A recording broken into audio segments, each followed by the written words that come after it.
अरे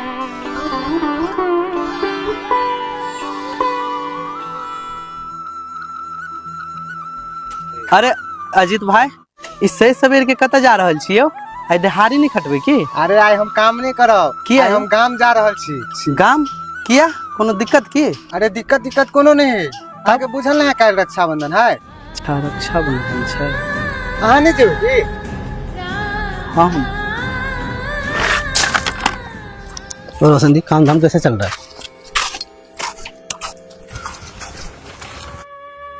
इसको क्या हुआ? अरे ठेकेदार साहब, हम ओकरा कहलिए कि जे चल न काल गाँव रक्षाबंधन है। हाँ जी। तू मुंह फुला के चल गेलो।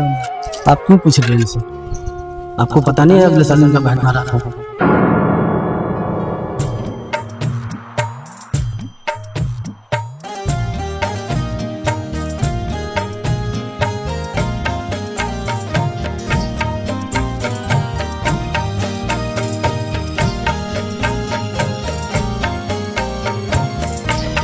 बहिनी के सुना छो कलाई, भाई के तोर बहिनी के सुना छो कलाई, भाई के तोर बहिनी गे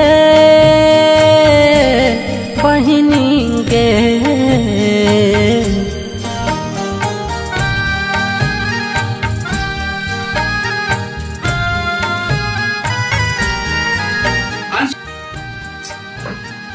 की भ गेल? आके कोटा काम सही से केला नहीं करै छै। रोज रोज के आगे टेंशन से हम परेशान भ गेल छी। मइलो नहीं जाय छी। केला त जीवित छी, केला चले लिखुन।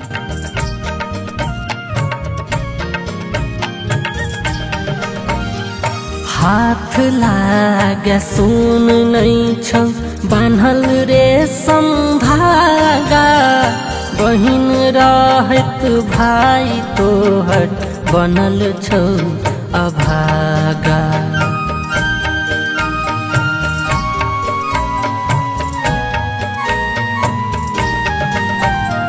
हाथ लागे सुन नहीं छौ बान्हल रे संधागा, बहिन रहत भाई तोहर बनल छौ अभागा, बनल छौ अभागा।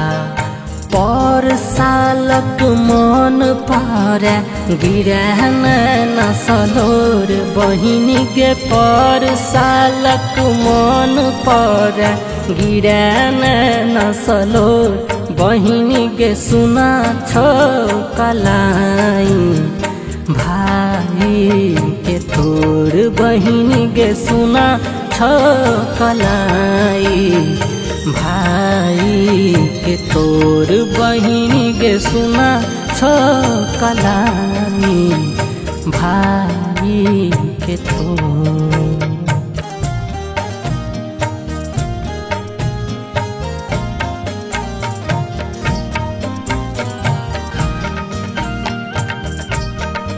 भाई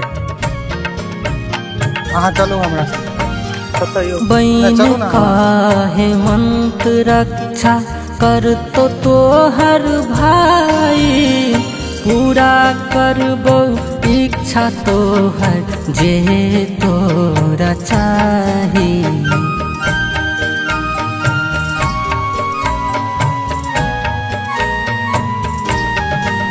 हे के बहन काहे मंत्र रक्षा कर तो तोहर भाई, पूरा करबो इच्छा तोहर जे तोरा चाही, जे तोरा चाही।